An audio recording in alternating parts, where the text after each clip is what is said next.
Yeah, I literally made that. Well, we'll be able to hear when the compressor goes off. Otherwise, it's dead right now. It's fine. We don't care about that. Anyway, welcome to the podcast. Medianiacs. We don't have an intro. Mason, do the intro. Episode 1.5? No. Wow. Episode 1, really. The last one was 0.5. It was like the audio test. What last episode? There was no last episode, which means you get to reuse all its content. Exactly. Okay. Hi, everyone. Welcome to the podcast. What's the name of it? Medianiacs? Mm-hmm. Hi, everyone. Welcome to Medianiacs. Our podcast here with the three of us talking about everything media. My name's Mason. And I'm Malachi. I'm the dreaded one. I'm Ben. The dreaded one. I like that. Do we all get titles? No. No, just him. No. You guys don't get titles, which makes you the unmentionables. The unmentionables. That's kind of cool. I like that. Yeah. We'll take that. Alright. I'll take it.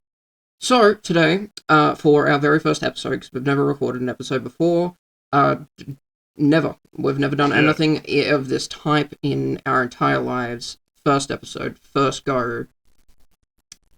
Today... I don't think audio is the greatest quality for that wink that you were giving to subtly indicate that this is our second episode because the first one tanked. Can anyone find the first episode? No. The ARG starts now. Batman couldn't torture me to get the episode, that faded episode out of me. He can't do it.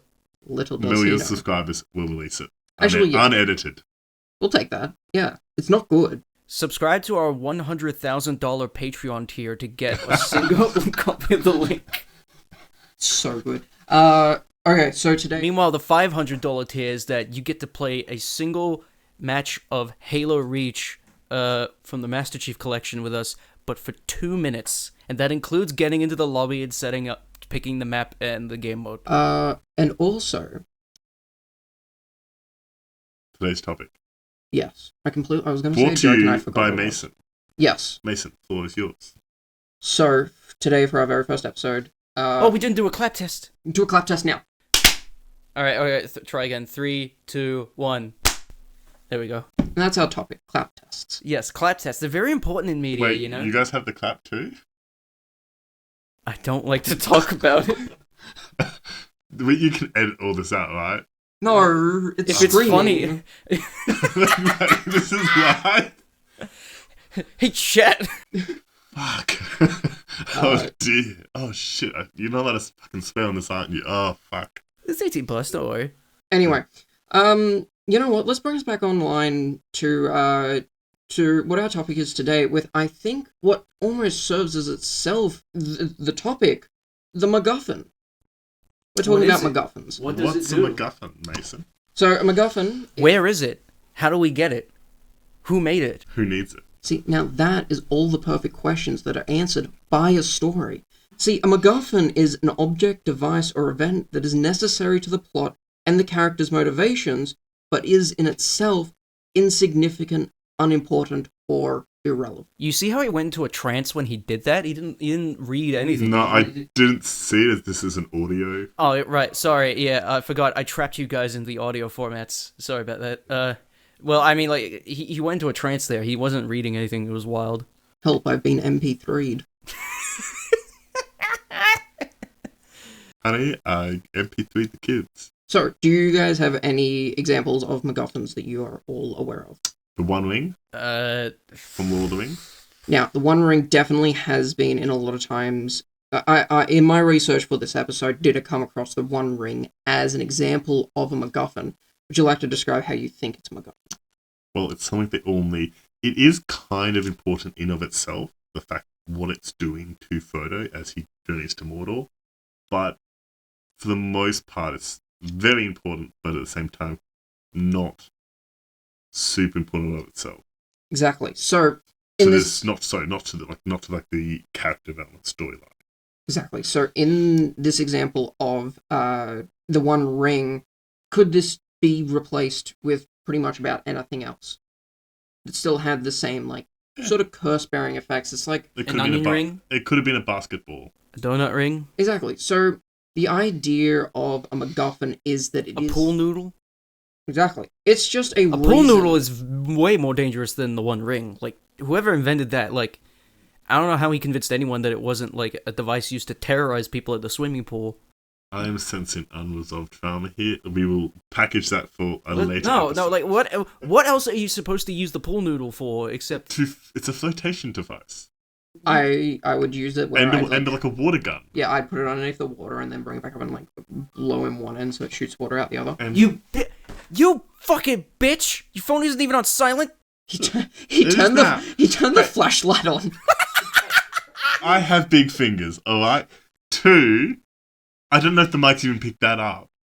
So now they just don't, they're like, what the fuck were we talking about? We were talking about the magical Macguffin, a famous character from Chitty Chitty Bang Bang, a movie I've never seen. I have actually seen that movie. I have seen the movie. I don't remember a Macguffin. There's the car, but that's not a Macguffin. I'm thinking of a completely different thing, but there is a fictional character called the Magical Macguffin. I feel like that is like a Ronald Dahl book or something. Easily could be. Very possibly. Maybe not Ronald Dahl. Maybe one of the other ones. Anyway, so a number of other famous Macguffins that people may have heard of is things such as the briefcase in Pulp Fiction. Have you guys seen Pulp Fiction? I have not. You have not. Have you seen Pulp Fiction? I've seen some of it. I didn't finish it. Okay. Samuel L. Jackson walking around has a briefcase. I've never heard of Samuel L. Jackson, but I've heard of Samuel L. Jackson. I'm going to come across this fridge and kill you. I thought you were going to stop with, I'm going to come on you. I'm going to leap across this fridge that I'm recording Mason on. has the fridge, just let him talk. Exactly. He's got the talking fridge. The fridge is our MacGuffin. The listening fridge. It doesn't talk back. If it did, I would be worried. The fridge is our MacGuffin. The idea of finishing this podcast episode is also our MacGuffin. So, so the briefcase in Pulp Fiction, people who have watched it, obviously neither of these two, you never actually find out what's in it.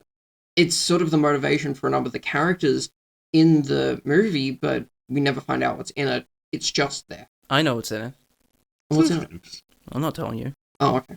I have to sell the secret. I have to get money from it. Speaking of things in a box that you don't know what it is, I can't remember the name of the movie, so this is for the listeners to find out. There's a name of a movie, the quote is, "What's in the box? What's in the box?" That's 7. The 7? Oh, yeah.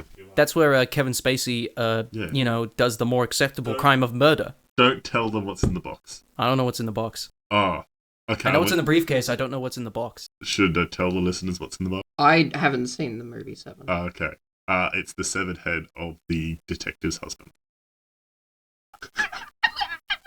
Okay. I wasn't looking forward to watching that movie. Now, even more so.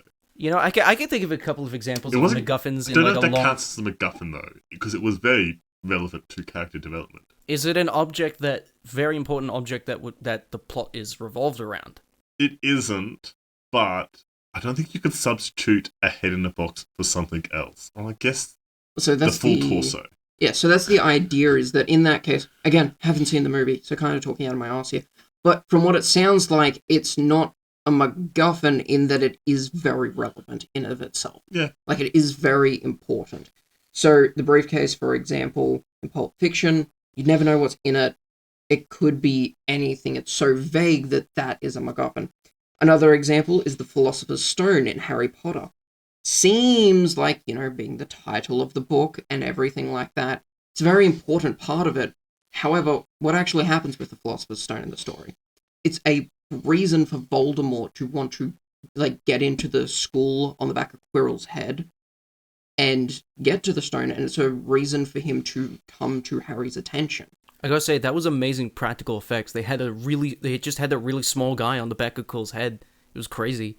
The shots had to last, they couldn't go longer than 2 minutes before he was overheating under that little headpiece he had. So they had to take it off and let him breathe and air out for a little bit. It's crazy. I don't remember that being part of the movie. It was in the behind the scenes, on the VHS. They edited out of the DVD because, out of respect for the man that played Voldemort on the back of Quill's head, Every time they would take it off, he would say, "I'm fucking Voldemort." And he'd say, "Sure, sir, sure." No, wasn't that Bellatrix Lestrange that was fucking Voldemort?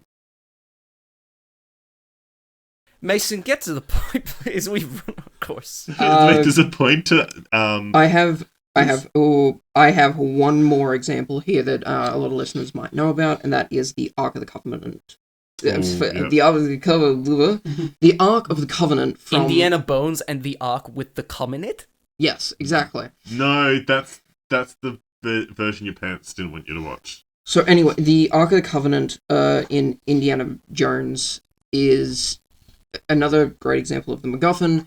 It is sought after by every sort of side in the movie until right at the very climax. It is opened, they shut their eyes, and all the bad guys are killed by what is inside of the Ark. And then the Ark gets closed up and it gets shipped away to Area 51. In the end, Indiana Jones doesn't really do anything with it. Nothing really comes of it. They just open it, and then the story ends. It is a reason for them to travel to all of these different places and interact with each other, is in pursuit of this Ark of the Covenant. But the one interesting thing about Indiana Jones and the Ark of the Covenant is they were not actually relevant to the plot at all, Indiana Jones. In fact, he aided the Nazis in getting the Covenant in the first place. Because, yeah, so when they were digging in somewhere in the Sahara, I think, for it, and because all they had was one side of this amulet that was showing them where to dig, and it wasn't quite close enough. It was like they were like a couple hundred meters off or something like that. Isn't that where he hoists the thing up in the temple? Yeah, so he had the actual one. So he goes to the location, finds where they're digging, goes, that's not quite right. And yeah, finds where it is, goes in, finds it. The Nazis track him in there, find it, and then take it to that remote island. Right, so he helped them find it. They were digging the wrong spot. So they wouldn't have found it without. They would have found what it. What an asshole! And then, once they found it, they all died, regardless whether he was there or not. So even if they did find it, they all would have died anyway. The only thing he actually did to help humanity in that entire movie was pack it up and stick it in a giant warehouse. Which, is that really helping humanity? But he's fucking off, and you don't go off at him. It's crazy how he said that all artifacts belong in a museum, but that one, it didn't go in a museum. It went to Area 52. I don't think it was Area 51, actually. No, they put it in Area 52. That's where they put all the human artifacts. Area 51 is...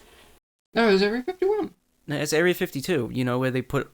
Area 52 is where they put all the Earth artifacts. Area 51 is where they put all the modern-day artifacts, a.k.a. all the elderly people that people don't want to take care of. Now, Area 53, that's where they're going to put the aliens, because everyone thinks all the alien stuff is going to be Area 51. That's why the raid on Area 51 didn't go well, because, they moved the alien stuff.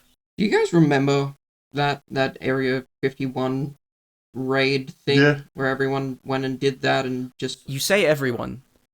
All those people that went and did that, yeah. It kind of just turned into like a weird techno dance thing in the desert. Yeah, it was mainly that one guy Naruto running across the sand towards the base. What a legend. I love that was started by an Australian. An Australian started that whole thing as a joke on Facebook. No, so other examples of MacGuffins. Would you say unobtainium from the Avatar movie? No, because they couldn't obtain it. That was based on a MacGuffin. Yeah, but they couldn't get it. But that was the whole. It's unobtainium, dude. The whole center of the plot was again around getting this one. Hey Mason, what's Bloodborne? It wasn't actually relevant. It could have been a completely different thing. It could have been a gaseum or something, and that could have been the exact same. No, but unobtainium from the Avatar movie is exactly what a MacGuffin is. Because what the fuck does unobtainium do, huh? I believe it helps them with faster-than-light transportation. It is a good reason for them to be on the goddamn planet fucking with the blue people, okay? It's exactly what it is. Anyway. One guy's case actually fucking the blue people. Anyway, these are all big motivations that the stories revolve around. But for the most part, they could be replaced with pretty much anything else and still achieve the same goal. Like it's like in this one franchise with like these giant robots, and they fight over like these resources and like these items that they have. It's crazy. The different colors. They kind of. I was gonna say the Necrons from Warhammer 40K, but oh, yeah, and not the things that surround my room. Yeah, there's a handful of those things everywhere. GoBots. GoBots. Robots. Yep. Anyway, so you did mention Bloodborne, which is what we're getting to. That Yeah, Mason, what is that? Well, it's a video game. However, I have something else to talk about first. Right. We're sort of rounding it out with Bloodborne. First, I want to talk about Dimension 20. Because I love Dimension 20. Not a spade. Not a spade. We're not a spade. Thank you, Ben, for criticizing my We're not speech. spade. And we're not sponsored. Motherfuckers have stopped dissing us and our fuck-ups with words. You're in my house. Not a paid sponsorship for Dimension 20. God, I wish they would. I want to be friends with those guys. Anyway. This episode is sponsored by no one because it technically doesn't exist yet. No, nobody did sponsor this. Nobody's dead. He died thousands of years ago. So, so Dimension 20, their current, as of recording, season. Did you say thousands of years ago? Yeah, nobody. The hero, nobody. He's dead. From the Iliad? Nobody? Mason, what the fuck is Bloodborne? I'm talking about Dimension 20. Come on. Read the program. So, Okay, fine. You have a script for a reason. Yeah, sorry. Let me just give it.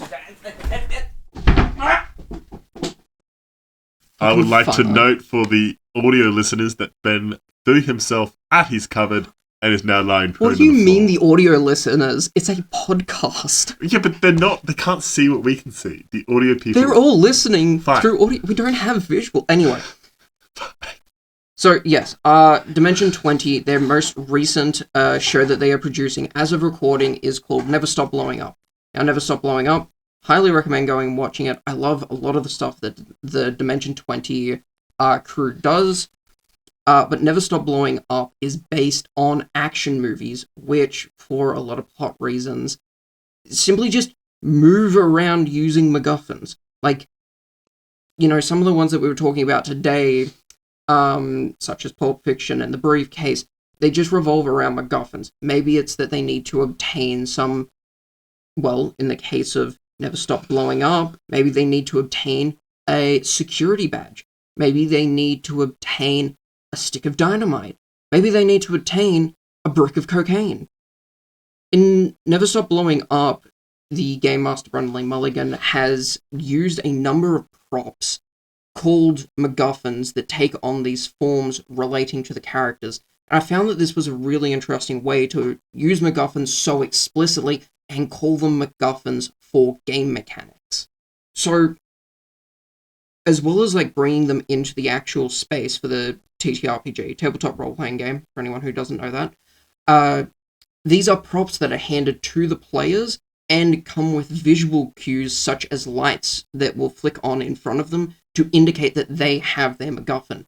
Their MacGuffins are key to them being able to escape from the VHS. If you don't know the plot of it, a number of people working in a video store are sucked into a VHS Jumanji style and basically live their lives now in an action movie until they're able to get all the MacGuffins together and escape.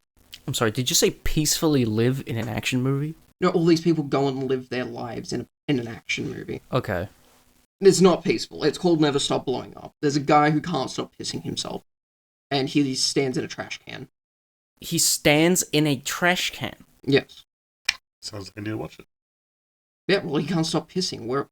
Of course he stands in a trash can, or else he would piss everywhere. Well, then what happens when the trash can fills up? They empty it. Yeah, well, how are they going to empty it while he's still in Well, there? yeah, no, when it happens, it's he gets... I can't remember what it is. He gets, punched in the face or, thrown off a, van or something.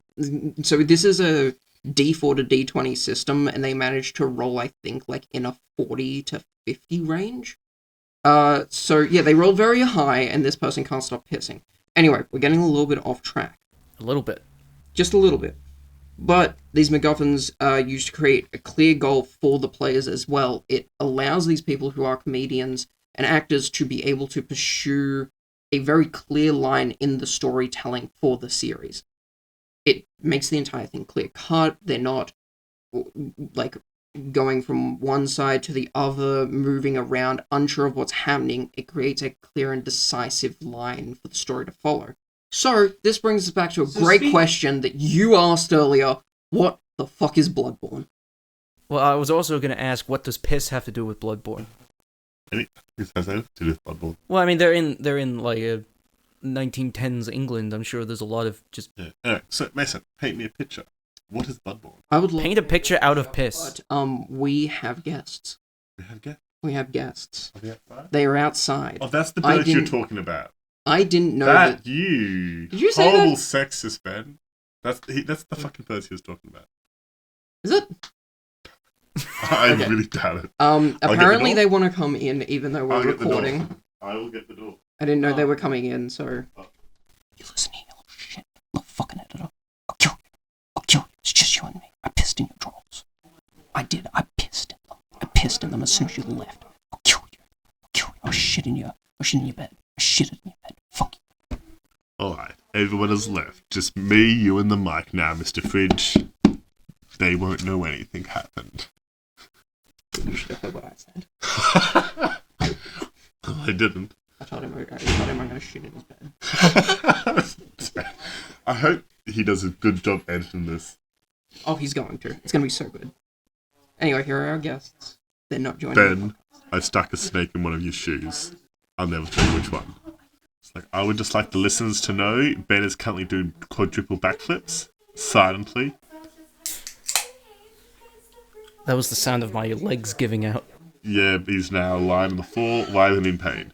So, bring us back in. Like, you asked a very great question earlier. Where do I piss? Also, what is Bloodborne? What is Bloodborne? That's a great question. Bloodborne is a Soulsborne game. Soulsborne gets their name from the Dark Souls, Demon Souls, Bloodborne, that sort of game series, like a Souls-like or a Soulsborne game. One of the most well-known examples would be Elden Ring. Very big game, has been for some time now. Very good. Funny enough, takes up less storage space than a lot of video games right now. Like Call of Duty, yeah. Call of Duty, they're intentionally doing that so the only game you have on your console is Call of Duty. I believe that. So, Bloodborne. Bloodborne was a 2015 action role-playing game that was developed Developed by From Software. Yes, developed by From Software. Great game. And honestly, one very confusing thing that I had when I was younger and first came across this game was I thought it was some sort of like monster hunting game, which in a way I guess it is. But I felt like it really could have lent more, at least on the packaging, into the fact that it is a cosmic horror. And I love that. I do love cosmic horror, because I gave up the first time that I was playing, because it was a very difficult game. That might surprise you from a Souls-like. No way. No, they're usually typically the most easiest games to pick up for new players. Are very well explained, great tutorials. Great lore. Yeah, I played like the first Dark Souls a long time ago, and what happened was there's that first boss that just kind of falls down with his like big belly. Abyssal Demon? Yeah, I was gonna say, I think it's the Abyss Demon or the Cathedral Demon. And I've just figured because Asylum Demon. Asylum Demon. yeah, and with that demon, I just figured that these are supposed to be hard games. I've got to get past this demon. You do. I've got to beat it. You can. Yeah, you just punch it to death. It's actually that. Yeah, that's why I You tried have to. a short, like a cut-off sword at that point.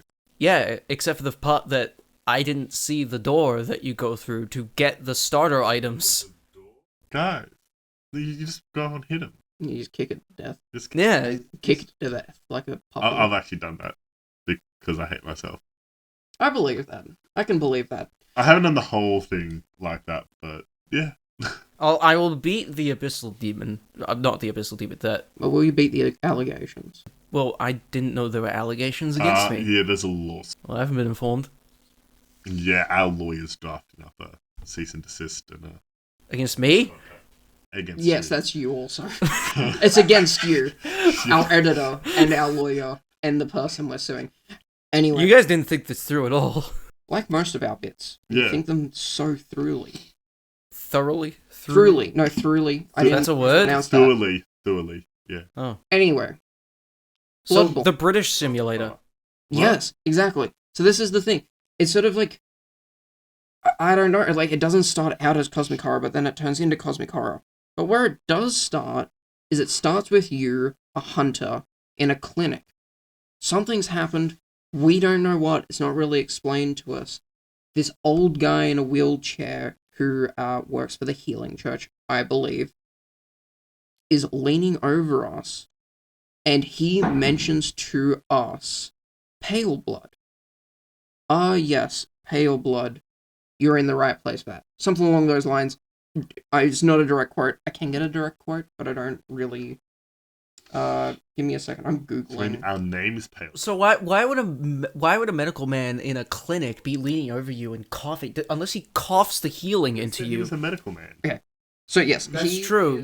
This old man is just leaning over you in a clinic and it's just coughing the healing into you. It's just Well, this is a different world. Maybe that's how they're healing that world. It's different rules. maybe in the world of Bloodborne, Mason can confirm whether or not this is true or not. Maybe in the world of Bloodborne, you get coughed on by your enemies to regain health. But the problem is if you kill them all before you get healed on, there's no one to cough on you. And if you cough on yourself, you actually give yourself a debuff called dry skin. Actually the opposite. You typically don't want to get thrown up on or coughed on by your enemies. Actually, there's some fuckers in this game, right? There are some fuckers in this game that have worms. And they put worms on you, and it's a bleed build-up, and it sucks. You want to know how you get rid of them? Torch. Light yourself on fire. I would do that to get rid of worms. You don't actually light yourself on fire, but if you equip a torch, fun fact, guys, it gets rid of the worms. I think the same in actually Dark Souls as well.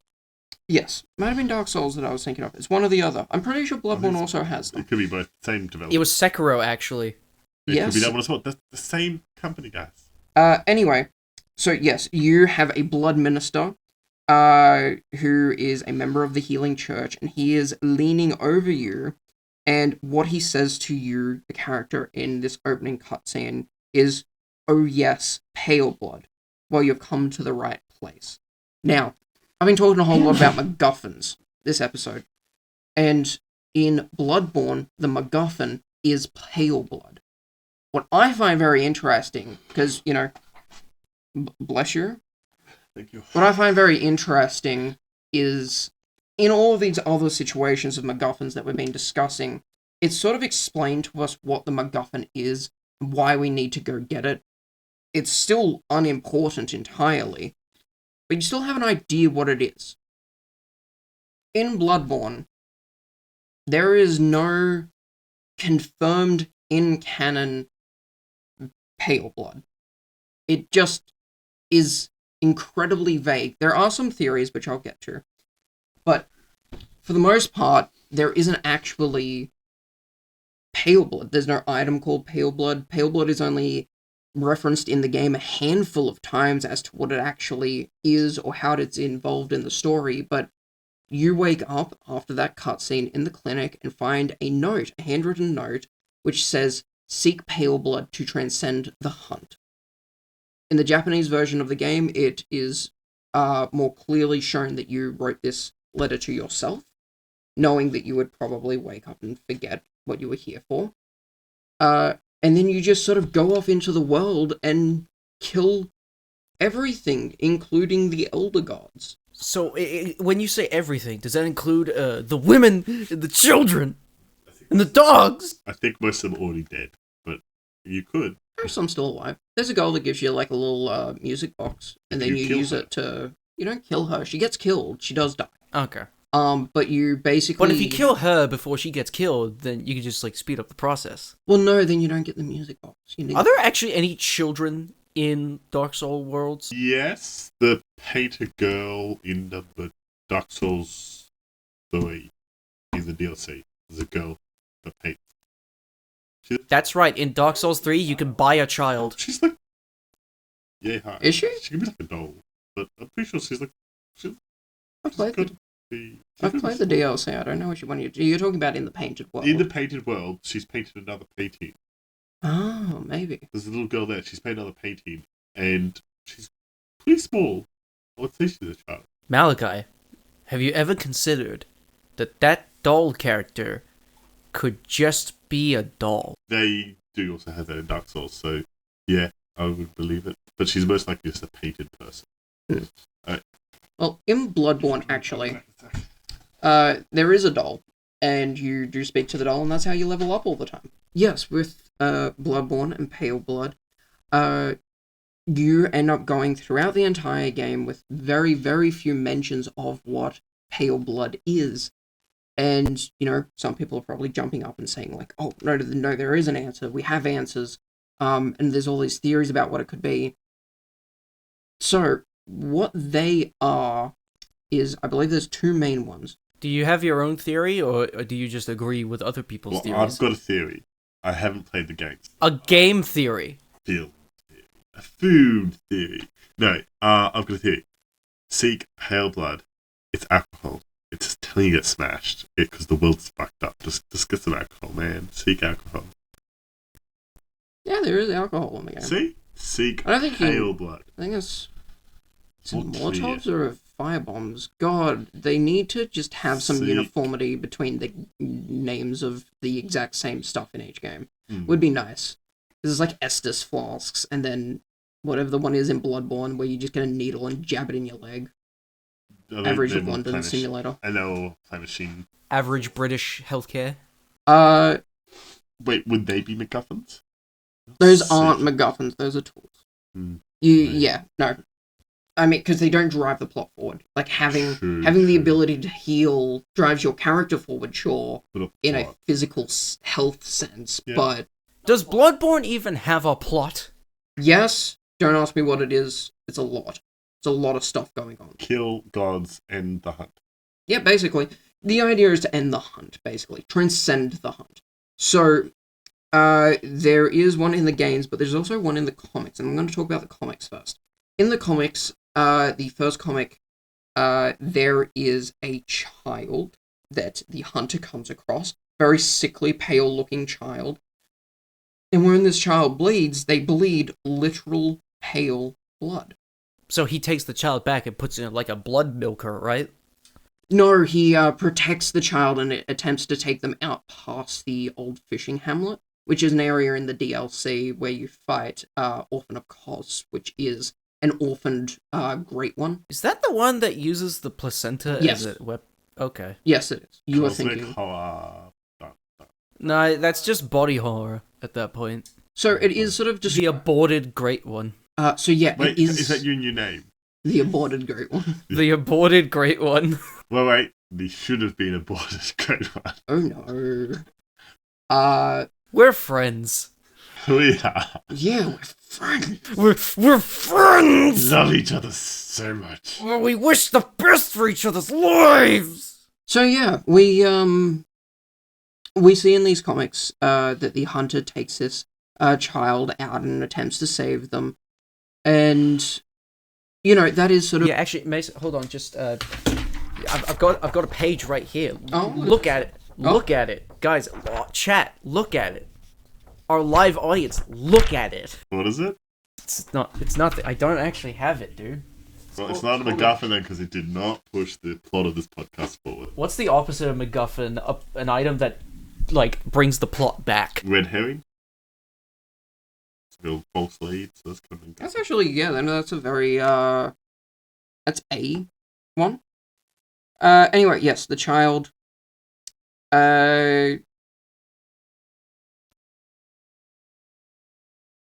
Malachi, what do you consider the perfect child? The perfect child? I don't know, when they grows up to be happy, healthy. Yeah, but then if they grow up, you no longer have the perfect child. Yeah. Good. So, yes. Apologies, I was clarifying so that I didn't have the incorrect information here. No, but if you had the incorrect information, then we could farm engagement from our audience, who could send us comments and... We're not rage baiting our audience. That is very mean. Well, we don't have to rage bait. They can do it themselves. They give them false information and have everything correct us. In our podcast is 100% fact checked. We are consummate professionals in our research. In fact, if you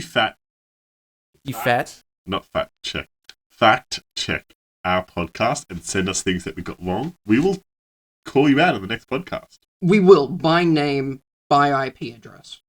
By location. By your social security number, especially if you're Australian. By date of birth. And we'll also contact your next of kin to let them know. I had this. I'm so, I had this funny idea that like a scam caller is trying to contact an Australian. It's like, hello, I have your social security number. It's like, I don't have any of those. I'm Australian. It's like, okay, well, we'll give you one. And then they give him the security number. Say, ha, we have your social security number. Oh no! They have. No. Anyway, so back to the child. So the child basically is with the hunter. They go out into the Sea of Fog, past the fishing hamlet, yada yada yada. And as they're walking along, the child gets weirder and weirder and weirder until the hunter looks down. It's not a child. It's like this like disturbing monstrosity thing that he's afraid of. Anyway, he's disgusted, but then the child talks to him. He tosses it in a boat, and they float off into the misty ocean. So the hunter who's faced down cosmic horrors, gods, elder beings, aborted old ones, is scared of this little girl? Well, yeah, he didn't have enough insight at this moment to be able to see the amygdala that was, or the amygdala, depending how people want to pronounce it, that was, like, the child could see, that was just sort of, like, floating above them. Picture, like, just this, like, long, gangly, massive creature with multiple arms, and it has, like, what's that, like, fear of, like, things that are, like, full of tiny little holes? Oh, yeah, no, I can't remember the name, but yeah. Basically a face that is that. Yeah, the amygdalas. They're... Trypophobia. Yeah, that's it. Isn't that a fear of trifles? No. It's tryptophobia or tryptophobia. Yeah. No, pantsophobia is very... You're thinking of pantsophobia, which is actually the fear of everything. No, isn't pantsophobia the fear of being pantsed? No, pantsophobia is the fear of that. Oh, yeah, that thing. Yeah, you find one of those as a boss in the game. Anyway, so yes, you have the child, and the child is this whole thing, but it has pale blood. And a lot of people, as a leading theory, is that a lot of people believe this is the pale blood that was being sought after, but then the comic sort of ends there, like at least the story of the hunter ends there.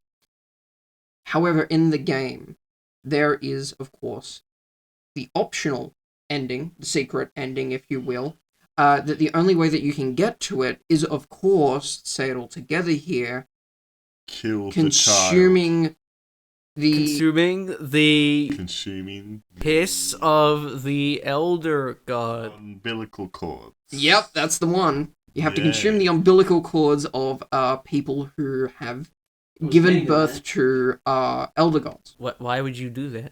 But why? Macguffins. But why would you eat it? Tasty. Very good. Very good for you. Nutritious. How would you know that? It's a video game. No, it says it in the game. There were actual things of people. Okay, but... Some placentas.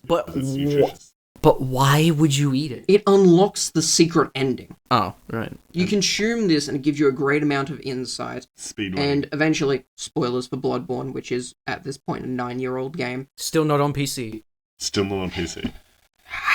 It's okay, you can get loud. I don't want to get loud. I don't want to get loud. I want to get quiet. Get low. That's not what I said. So, you get to the end of the game, and then you face the guy. I'm not going to tell you who it is, because that's a spoiler, but you fight the guy at the end. Didn't you just say you were going to spoil the game? Did I say that? I'm not going to. And then we said we hadn't played it, and you're like... Oh. I can't remember. I'm correct, actually. So basically, you have all of this, you do the final boss fight, and usually at the end you get the choice to basically just choose not to do the fight, and then the game ends. You choose to do the fight, you kill that person, and then you take their place as sort of like watching over the hunt. You become sort of this person who guides hunters, I believe.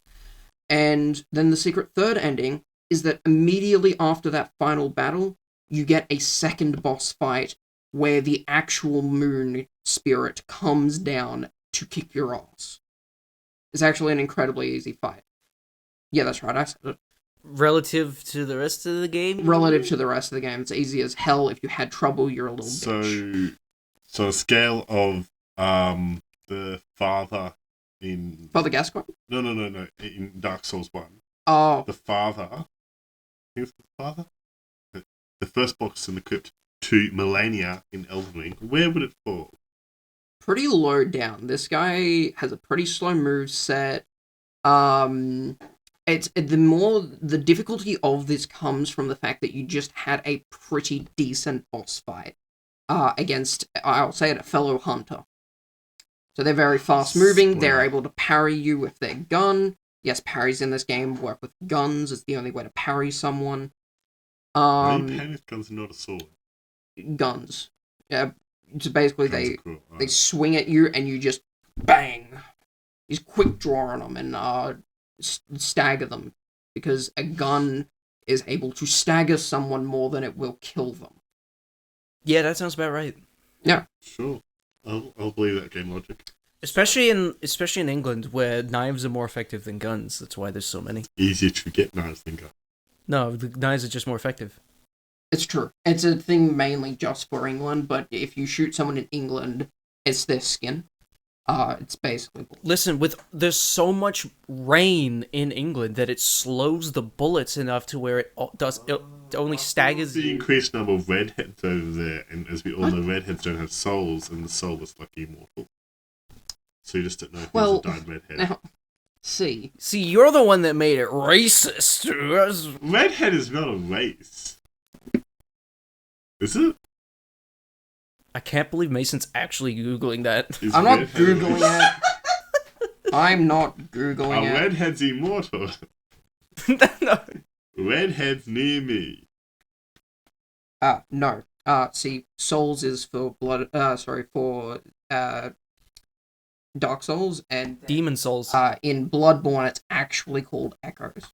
So, with the like runes in Elden Ring, it's your currency. Wait, what So question do I ask? they actually just don't have souls. It's true, because there's no souls in the game. They could be. You just can't harvest them. I guess. Maybe. Maybe. Naturally going on. Or they could be all taken up by the Elder Ones. It's not something you can harvest. Would a human soul would be more energy efficient than a nuclear power plant? No. Have you seen how much one soul gets you in Dark Souls? Okay, let's put it like this. I couldn't get past the asylum demon. You think I know that? A normal human being versus a nuclear power generator. A nuclear reactor. Who wins? The human. Nuclear power generator turned on? We're going to assume that yes, both are functional. Okay, well, one's just going to sit there and eventually explode by itself. The human just runs away and wins by default. Actually, nuclear power is incredibly sustainable. It is unsafe. And clean. It's just... Yeah, especially with all the fresh water Australia has to give to both nuclear power plants and the farmers. Well, one. I'm sure it's divided equally, right? You desalinate and...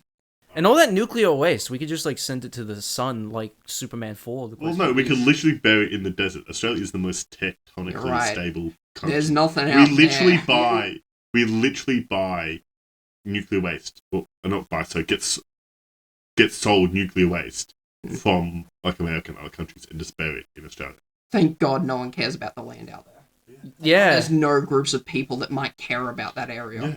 Hey, Mason, we did a really good job of not being political. They get paid money. It's fine.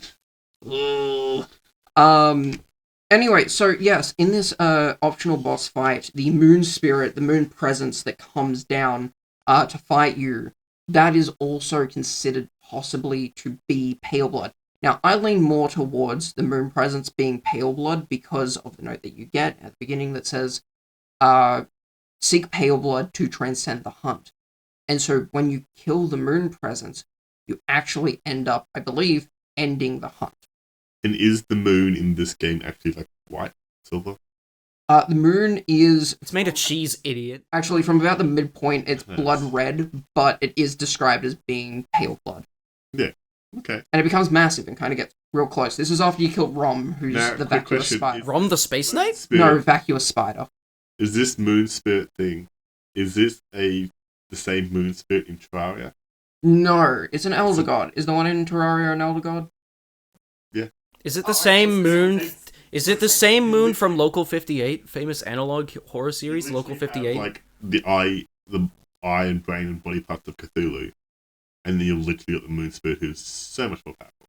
So I would say it's an elder god. I will say also the moon presence is no joke, one of the coolest fucking things, especially its appearance. I'm going to show you guys the photo of its appearance, of how it comes down to the boss fight. Listeners will have to look it up themselves. Fuck the listeners. Oh, you make it the thumbnail, just fuck it. Really good, intricate detail. That is actually really cool. It is sick. So you see Wait, your that's actually our character. moon in the background. That's our moon. Is it what? Aside from it being blood red, that's the same creators on our moon. Yes, of course. Yeah. No. So Bloodborne is an alternate future for us. Oh no, they just took a Alternate picture of future. it. It was so much easier to just take a picture of a different moon than to just use the PNG of our Or moon and just dye it red. That is just cheap and lazy graphic design. So basically, what you're looking at is your character. It's an AI generated moon. AI wasn't around back then, you dummy. It was. What do you think? What do you think the NPC? What do you think the video game uses to? Malachi. I think it was Demon Souls in 2006. Yeah, there would be AI in that as well. What do you think the NPCs and enemies use? They use AI. Yeah, they do. You're talking generative AI. I'm talking generative AI. We're talking about We're bullshit. talking about using generative AI to make a pic of the moon. You're right. I should have corrected myself. I apologize. I used the wrong term. So basically, we see our character silhouetted by a blood red moon in the game described as pale blood, and also silhouetted against the moon, tentacles flying out everywhere, is the moon presence floating down towards them, and you can see them standing on this sort of slight hill with flowers all around their feet, and then the creature lands, and you go straight into the boss fight. It's sick as hell, and afterwards, the game ends, and you have transcended the hunt. The point of this entirely is that without it being expressed explicitly to players, this is a very interesting example of a MacGuffin in the fact that it's so vague. You sort of just get into the game, are told about pale blood, and then it just doesn't really come up again unless you're looking for it. Like, these are all just sort of theories around what pale blood is. I don't actually believe it's ever been confirmed what it is explicit. So that sort of comes to the question that I was thinking about, and that you asked, what the fuck is the point of Bloodborne? Well, I asked what is Bloodborne, but the point also, I guess, is important too. What is the point of Bloodborne? Have fun. It's to have fun and kill shit. Anyway, play Bloodborne. It's a really good game. Not Clap test. sponsored. Fuck.